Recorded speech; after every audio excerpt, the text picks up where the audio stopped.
नमस्कार दोस्तों, स्वागत करता हूं इस वीडियो सीरीज़ की जिसमें हम डिस्कस कर रहे हैं सुप्रीम कोर्ट्स की जजमेंट्स चेक बाउंस रिलेटेड।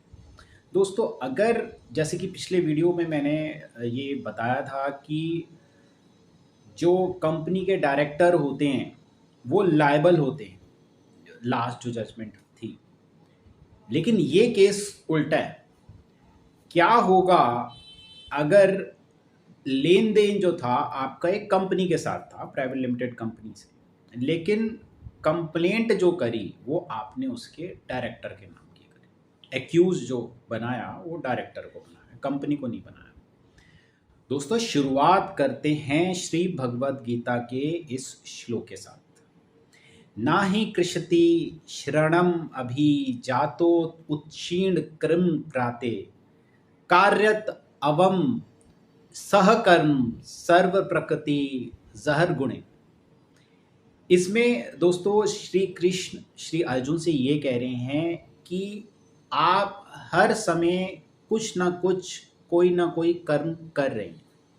अगर आप सोच भी रहे हैं तो वो भी एक कर्म, और इसका कोई कंट्रोल नहीं है इसके ऊपर आपका। अभी भी आप क्या कर रहे हैं, आप मेरा वीडियो देख रहे हैं, ये कर्म है। आप कहीं बैठे हैं, आप कहीं सोच रहे हैं, ये कर्म है।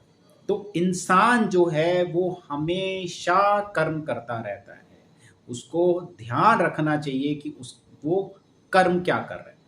दोस्तों, ये केस है चरणजीत वर्सेस एलन मेटालिक्स का केस था। इसके अंदर जो कंपनी थी, एक कंपनी आरएन के प्रोडक्ट्स बनाती थी, और जो इसमें एक्यूज थे उनके कस्टमर थे, क्लाइंट थे। तो बेसिकली उसके अंदर जो ड्यू अमाउंट था वो 35 लाख रुपए था जो लेना था, जिसमें जिसके लिए वो चेक बाउंस हुआ था। तो ये कोर्ट, ट्रायल कोर्ट में गया तो वहाँ पे ये कन्विक्शन हो गई इसकी। इसके बाद हाई कोर्ट में गया, अगेन कन्विक्शन हो गई। तो इसमें खास बात क्या थी, ये केस जो चला था उसमें जो कंप्लेनेंट ने एक्यूज बनाया था वो कंपनी के डायरेक्टर को बनाया था, कंपनी को नहीं बनाया था।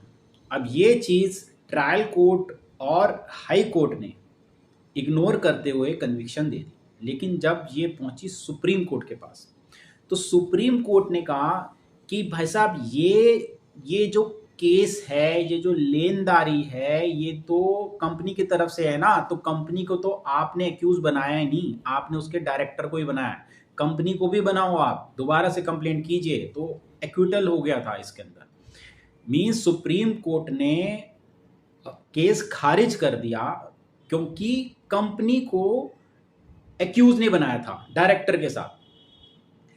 तो बट सुप्रीम कोर्ट ने एक रियायत इसके अंदर ये दी कि इस केस को आप दोबारा से आप जाके इसको फाइल कर सकते हैं, और जो लिमिटेशन क्लॉज है उसके अंदर आप ये रीजनिंग डाल सकते हैं कि हम ऑलरेडी जो थे वो हमने केस फाइल किया हुआ था, फाइल ये चल रही थी। मतलब कि सुप्रीम कोर्ट ने वैसे तो इसमें एक्विटल कर दिया था, छोड़ दिया था, बरी कर दिया था डायरेक्टर को, बट स्टिल कंप्लेनेंट को ये कहा था कि आप ये कंप्लेंट दोबारा से करो जिसके अंदर डायरेक्टर के साथ साथ कंपनी को भी आप एक्यूज बनाओ, और उसकी जो भी लीगल जो फॉर्मेलिटी थी, जो लिमिटेशन क्लॉज होता है उसके अंदर बता दिया था कि आप ये चीज़ का आप बेनिफिट ले लेना, आप बता देना कि हम ऑलरेडी केस लड़ रहे थे, इसलिए हम ये केस टाइम से फाइल नहीं कर सके। तो दोस्तों, हमने देखा कि कंप्लेंट का प्रॉपर होना बहुत ज़रूरी है। उसके अंदर एक्यूज्ड कौन कौन है, company, director, individual, partnership firm, ये बहुत ज़रूरी है। इस चीज़ का आप ध्यान रखें, क्योंकि इस छोटे से पॉइंट की वजह से भी पूरा का पूरा केस आप हार सकते हैं।